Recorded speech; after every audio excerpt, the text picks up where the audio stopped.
Ce balado est une présentation de la Fabrique culturelle de Télé-Québec en collaboration avec Transistor Média.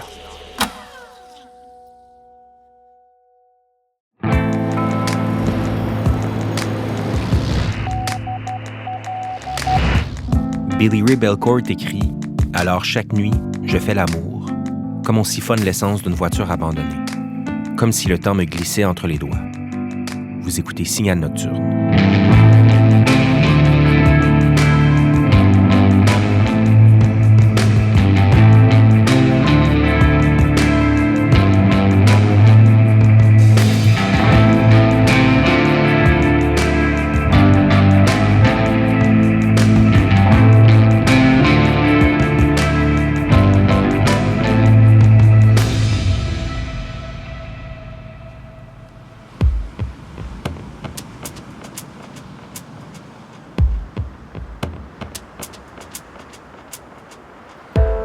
La glace fond autour des lucarnes.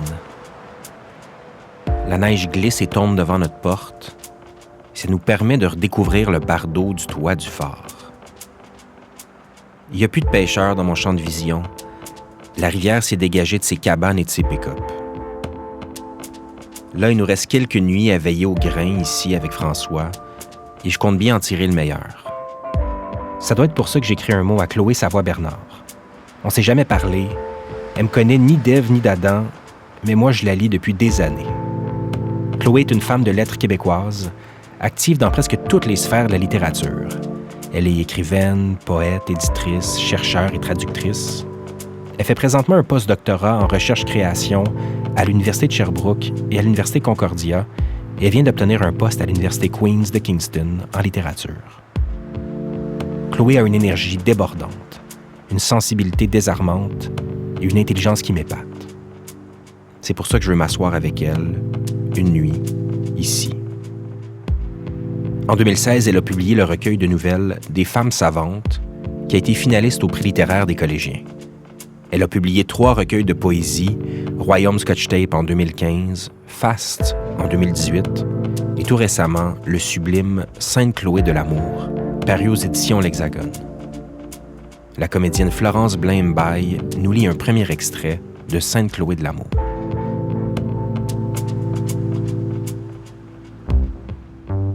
À force de se lever lorsqu'on lui dit « Nomme-toi la matière », glisse, c'est une défense, une prière, un renoncement, une danse au lieu d'un acquiescement.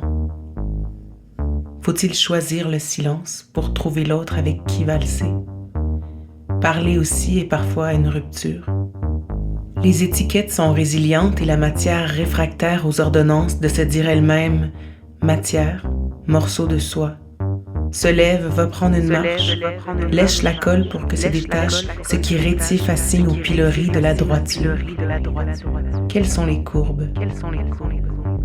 À défaut de parler, sans doute, la matière peut-elle interroger son corps, ses limites, visqueuses et débordantes à la fixité.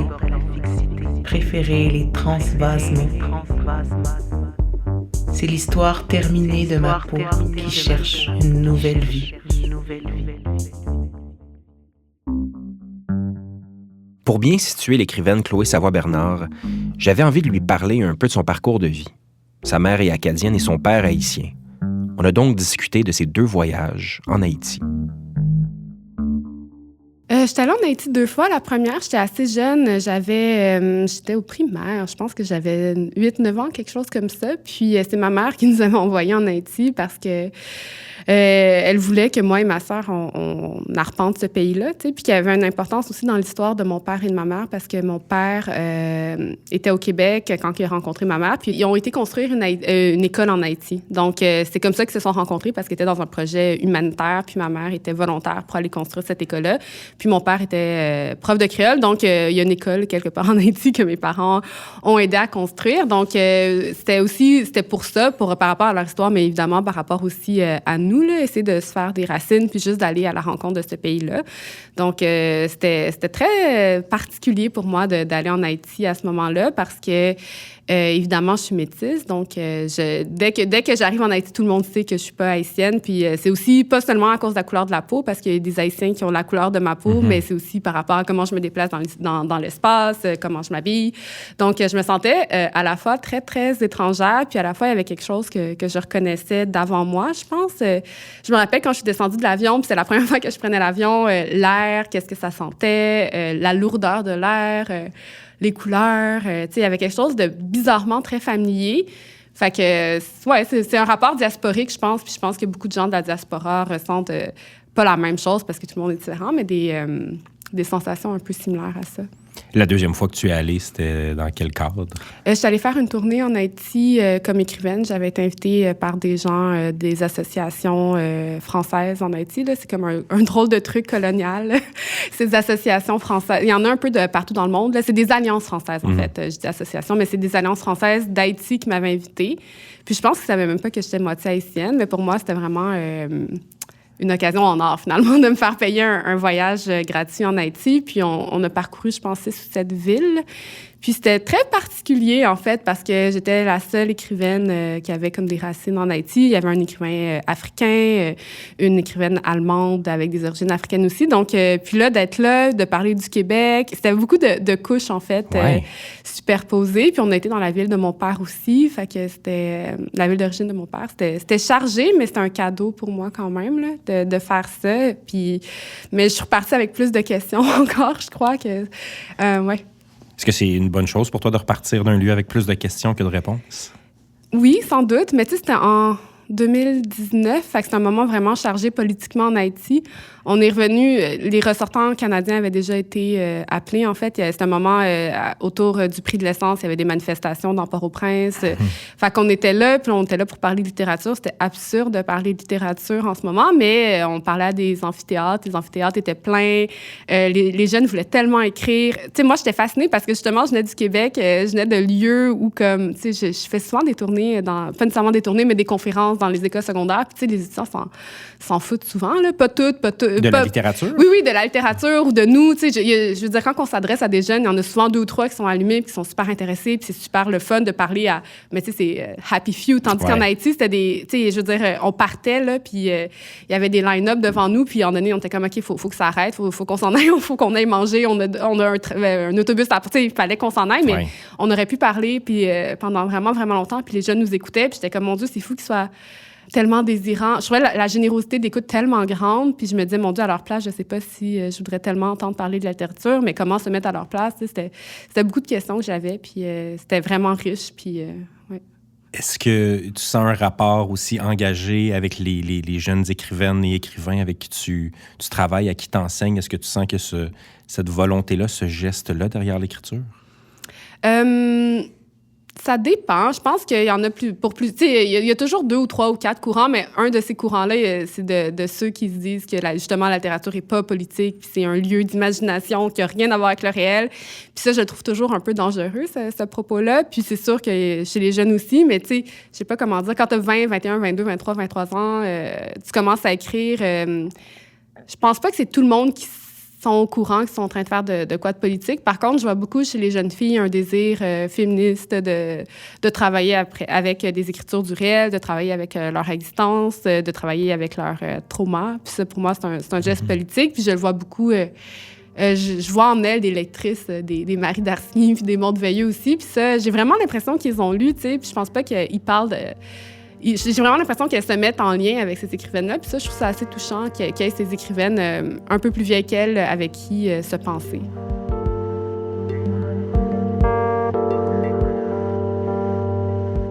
À quel moment tu as commencé à écrire? À quel moment tu t'es dit écrivaine, Chloé? Ben, je sais toujours pas si je suis écrivaine. En fait, maintenant, ouais, c'est pas vrai. Ça m'a pris du temps avant de dire que j'étais écrivaine. Là, ces temps-ci, ça va. Je pense que j'ai fait assez de livres. Tu sais, ça commence à rentrer. Là, je pense que... Non, c'est vrai. Là, je pense que je suis écrivaine. Mais je pense pas que dès le premier livre, j'étais écrivaine. Ou, tu sais, moi, je sais pas. Je trouve que c'est un grand mot. C'est quelque chose de gros un peu à... Puis il y a aussi une espèce de charge un peu prétentieuse. Ouais, je suis écrivaine, puis je pense pas que dès le premier livre, je me sentais comme ça, puis encore moins quand j'avais pas publié. Là. Je veux dire, j'ai toujours eu cette volonté d'écrire-là, une volonté d'écriture qui était pour moi... qui prenait racine pour moi dans la lecture. Là. C'était vraiment ça pour moi. Le plus important à la base, c'était de lire. Puis ça, dès que j'ai su lire, ça a été clair, ça m'a traversé. Puis c'est un très grand désir de me remplir avec les écritures des autres. Donc, j'ai su très tôt, j'ai su dès le début, en fait, que c'était ma voix, peut-être, ou ma colonne vertébrale, ou que c'était quelque chose qu'on pourrait nommer une passion. Qu'est-ce que tu retrouves dans cette constance-là d'écrire? Parce que là, ça commence à faire un moment que tu écris. Oui, qu'est-ce que tu vas chercher dans cette zone-là de ta pratique et de ta personne? Bonne question. Je pense que je vais chercher quelque chose comme une frontière, ou quelque chose comme, pas une frontière, mais quelque chose qui me délimite. Ça permet de mieux me délimiter moi, de mieux délimiter les endroits où je me promène. Ça me permet de nommer... Tu sais, la vie va tellement vite, la vie est très violente. Fait que l'écriture, c'est un moment peut-être de pause, de réflexion, mais aussi vraiment de quelque chose qui me circonscrit puis qui circonscrit l'environnement. Tu sais, ça donne comme une silhouette sur un pavé, là. Ouais, ça donne quelque chose comme ça, tu sais. Puis... ça me permet de mieux comprendre, finalement. Puis ça me permet aussi d'être surprise. Il y a quelque chose, spécialement dans la poésie, dans les alliages de mots, dans les alliages de sonorité, il y a quelque chose qui m'apparaît toujours comme de l'ordre de la surprise, comme « Ah, ça fait ça », tu sais, les mots « Ah, on peut créer cette image-là », tu sais. Puis c'est la surprise que je cherche aussi comme lectrice. Là, quand je lis, je suis comme « Oh mon Dieu, cette personne-là a fait ça, extraordinaire », tu sais. Puis peut-être que je suis allée en écriture parce que j'étais capable de le reproduire un peu pour moi en littérature, tandis que j'aurais pas pu recréer cette surprise-là dans les arts visuels parce que je suis pas capable. Là, genre, j'aurais pas pu être peintre, là, je pense pas, tu sais. Mais la littérature, ça, je pouvais. Fait que c'est là que je suis allée. À nouveau, Florence Blain-Mbaye nous lit un texte tiré de Sainte-Chloé de l'Amour. Jaillit de mon mamelon, fondu de mon clitoris, réparti hors de moi. Lorsqu'elle le veut bien, elle dit « C'est moi, je suis bien la matière ».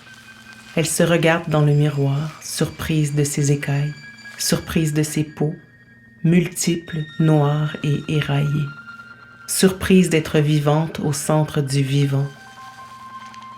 Comment ne pas se battre? Toutes les structures concourent, échafaudage à mater le réel. Dans ces transmutations hasardeuses, détaxage de la prison viandeuse, elle dévoile une silhouette qui s'enfuit aussitôt. Est-ce que quelque chose quelque part persévère dans le rang de ce qui suce et s'éternise, de ce qui visqueux s'interroge en s'assoyant dans la boue? Des murmures esquissent une question. Y a-t-il quelque chose à capturer? Me déciderais-je à habiter la concrétude des eaux, ou volatile resterais-je en attente, planant parmi la densité d'un maintenant qui manque d'alvéoles pour me loger? Où vais-je faire cabane? Au milieu de quels accidents? Dans quelles intempéries?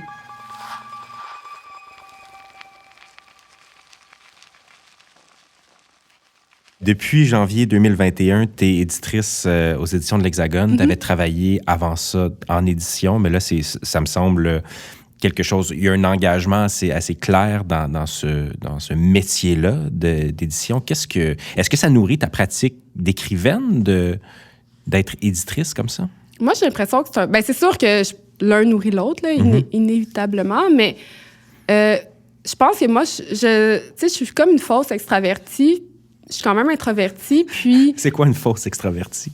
Ben, mettons, je sais pas, là, genre, si les gens qui me connaissent pas, quand je dis que je suis introvertie, sont comme « Ah! » Parce que je pense que je projette pas nécessairement ça, ou comme je suis à l'aise dans les contextes sociaux, souvent, pas tout le temps, mais souvent. Mais finalement, je suis quand même introvertie, puis je traite pas nécessairement à être en avant, de l'avant. Puis comme quand tu es autrice, les gens travaillent sur tes textes, justement, dans les processus d'édition. Tu deviens cette espèce de produit qu'on met de l'avant. Puis c'est comme si être éditrice, pour moi, c'est comme de retourner un peu la situation. Il y a une relation de pouvoir aussi là, entre éditrice puis auteur-autoriste. Il y a quelque chose qui se retourne pour moi de cette relation de pouvoir. J'aime bien cet échange-là. Je le trouve comme assez sain, finalement, que d'essayer de mettre de l'avant les textes des autres quand on travaille souvent à mettre de l'avant mes propres textes. Je trouve ça... ça me paraît très, très normal. Ouais. Je sais pas si normal, c'est le bon mot, là, mais ça me paraît comme, c'est ça. Naturel. Une écologie. Okay. Il y a quelque chose qui se passe au niveau de l'écologie, des choses qui circulent, tu sais. Fait que je sais pas si ça change vraiment ma position comme écrivaine, mais disons, dans l'écologie de la vie littéraire, ça me fait du bien de prendre un pas de recul. Ouais. Je parle à l'éditrice, mais aussi à l'autrice, veux pas. Là, tu es la même personne, mais je me demande, à ton avis, là, en ce moment, on est à l'hiver 2022, comment se porte le milieu de la littérature au Québec? Je pense entre autres à la place des personnes plus marginalisées dans les pratiques d'autrices, auteurs. On en est où? On pense qu'on est vraiment avancé, mais je pense pas que ça va si bien que ça, en fait. Là. Je pense qu'on commence, on est au balbutiement d'un renouvellement des pratiques. Tu sais, je veux dire, il y a un désir de plus grande intégration. Puis déjà, ces mots-là, je les dis avec beaucoup de guillemets. Parce c'est dans le discours. Non, je pense qu'il y a des vrais désirs. Ouais. Il y a, tu sais, je veux dire, l'UNEC fait des tables rondes. L'Union des écrivains québécois fait des tables rondes autour de ça. Il y a un désir de renouvellement des pratiques. Tu sais, on demande des lectures sensibles. Des lectures sensibles, c'est quand il y a un manuscrit, mettons... qu'il y a des personnes noires écrites par une personne blanche, on va demander à une personne noire de relire. Mais combien cette personne noire-là est payée? Puis, est-ce que quand le livre a un grand succès à cause de la délicatesse de cette personne noire-là, est-ce que cette personne noire-là a plus d'argent? La réponse est évidemment non. Là. Puis, dans le sens que, tu sais, on cherche à comme mieux intégrer puis à être plus délicat. Mais finalement, tu sais, qui tient les rênes du pouvoir? Puis, est-ce que les personnes marginalisées en bénéficient vraiment beaucoup? Je sais pas. Tu sais, moi, j'ai souvent l'impression d'être une des 3 écrivaines noires que les gens connaissent. Fait que je me fais comme demander... T'sais, ils voient des line-up, ils se rendent compte que leur line-up est trop blanc. Fait que la dernière minute, 2 jours avant une date... Ah oui, tout le temps, là. Mais comme tout le temps, puis c'est pas mon histoire, là. C'est l'histoire de tous les écrivains racialisés ou immigrants, immigrantes que je connais. Comment tu te sens quand ça arrive, ça?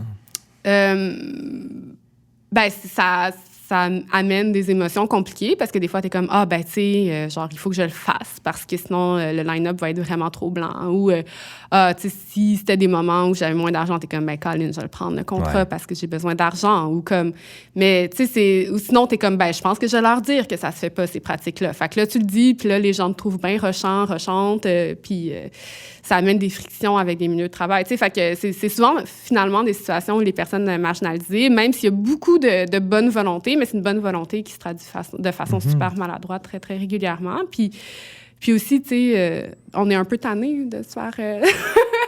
de se faire demander d'éduquer tout le monde pour 300$ dans des fins de projet. Puis, tu sais, la vérité, c'est que souvent, on manque pas de job, là. Tu sais, je veux dire, mon agenda, moi, il est débordé. Tu sais, il est saturé, on est fatigué, on nous demande beaucoup de matière parce qu'on est ces personnes-là, parce qu'on représente ces choses-là, tandis que nous, on veut juste écrire, puis préférablement aussi se reposer une fois de temps en temps, là. Je demande aux atomes qu'ils explosent dans mon pubis, qu'ils cessent de rester quoi. Je demande à mes larmes de maintenir leur flux. Je demande aux intérieurs d'accepter les déploiements vers les extérieurs et enfin je suis emportée et chemine vers l'amour. Que les valves continuent leur travail, que le présent et le futur continuent à parler dans leur langue à l'envers, que je continue à embrasser à pleine bouche. Que toujours je sois élancée vers le mouvement, pliée et dépliée, que mes articulations soient huilées et que j'accepte que la vérité n'existe qu'un instant lorsqu'elle se pose, qu'elle sera déplacée la seconde ensuite. Que j'accepte le fait que je ne broderai pas la vérité pour l'assagir, que j'accepte les tournoiements, les trampolines, les rebonds, les remous et les creux, que j'accepte que je ne fais l'amour que dans l'impossible, que je mens quand je ris, quand je braille, quand je crains, quand j'exulte.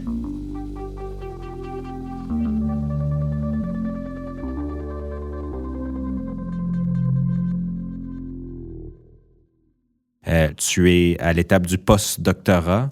Est-ce que tu as toujours voulu avoir une carrière académique comme ce que tu fais en ce moment?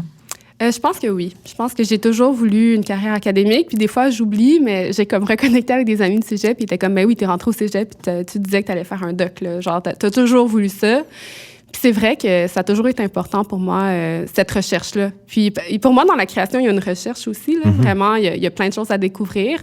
Mais c'est comme si je voulais en même temps faire ce geste de recherche dans la littérature, puis de découverte, de double découverte, en fait, autant dans la création que dans la recherche. Est-ce que tu sens que disons, j'ai l'impression que l'approche de recherche-création est de plus en plus répandue dans les institutions. Est-ce que c'est vrai, selon toi? Puis est-ce que ça peut aider? C'est de plus en plus populaire, ouais, ça, c'est sûr. C'est-à-dire qu'il y a de plus en plus de profs de recherche-création juste parce que la demande est là, tu sais. Fait que, oui, c'est plus populaire. Puis, je sais pas si ça fait qu'il y a un plus grand décloisonnement. Tu sais, c'est aussi...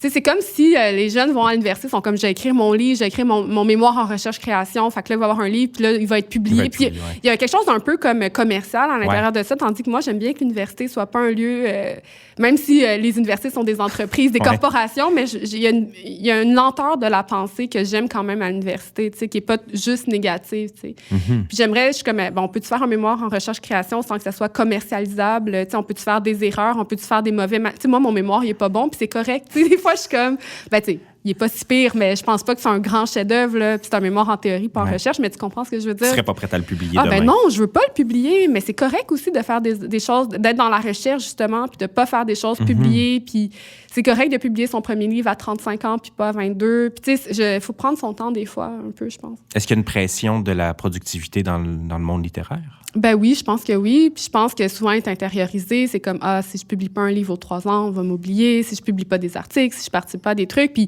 j'en suis 100% coupable, là, comme je dis pas que je suis à l'extérieur à ça, mais des fois, je pense que... En tout cas, ces temps-ci, je suis très nostalgique du temps où on pouvait prendre son temps, ou même moi, comme, je sais pas, tu sais, je prenais tellement de temps pour lire. Avant, je lisais 3 heures par jour, tout le temps, tu sais, puis j'ai l'impression que je suis plus comme ça, puis... je suis nostalgique du temps où on pouvait s'arrêter, puis... mais j'ai des amis, on dirait, qui publient pour la première fois au début trentaine ou comme début quarantaine, puis je suis comme, c'est très bien. Comme écrire 2 excellents livres dans une vie, comme, waouh, c'est vraiment cool. T'sais, on n'est pas obligé d'écrire tant que ça ou de se dilapider aussi, là. Des fois, comme on est... Je sais pas, on se demandait d'écrire ça, puis on le fait, puis on s'épuise, puis des fois, il faudrait, je pense, concentrer notre pensée à certains endroits en particulier, puis... ne pas être dans cette productivité-là. Puis je dis ça, puis je sais pas si je vais réussir à prêcher, à reproduire mon propre exemple, mais ouais.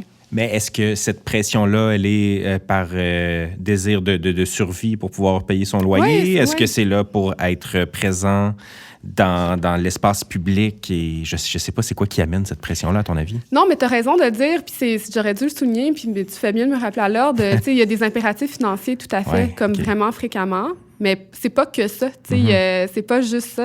Oui, les impératifs financiers, puis je veux dire, moi, j'ai beaucoup travaillé aussi parce qu'il fallait que je mange, puis j'avais un loyer à payer. Mais comme quand on est plus soumis à des impératifs financiers comme ça, je pense que c'est plutôt une pression internalisée ou une pression extériorisée de comme ne pas se faire oublier ou juste genre...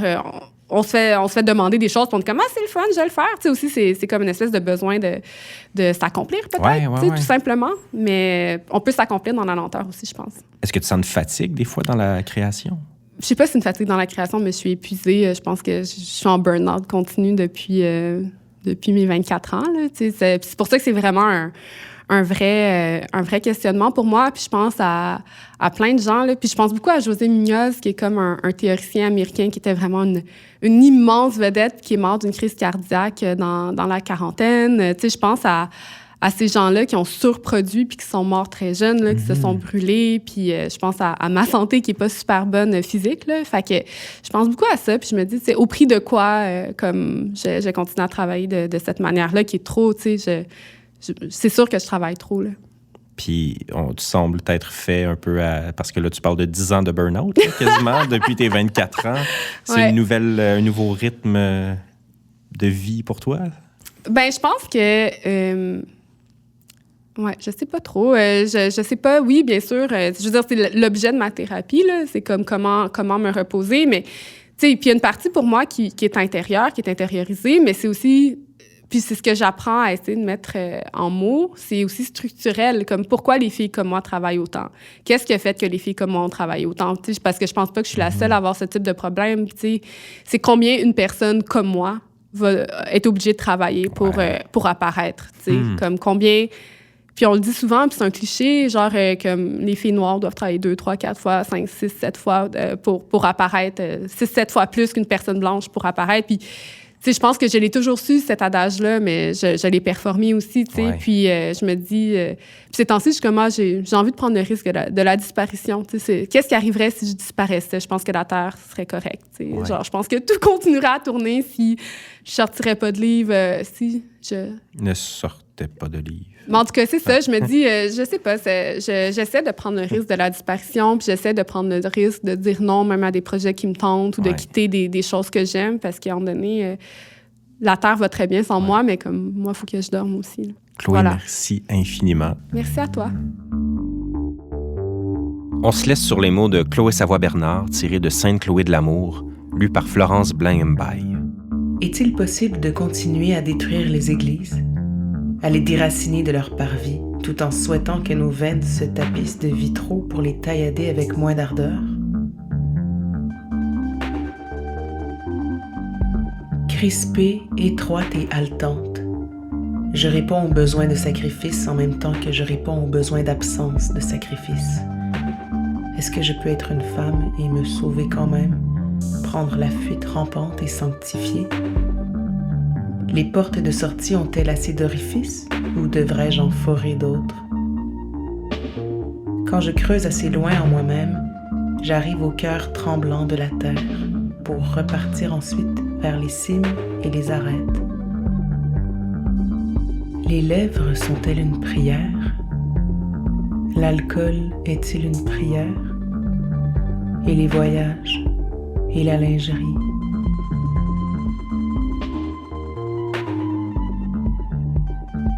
M'activant dans la colère, je réponds à la coquetterie pour entrer dans le vif du désir. Il est permis de dénouer les corps de leur armature lorsqu'on passe de sa misère à celle de l'autre avant de remarcher jusqu'à soi.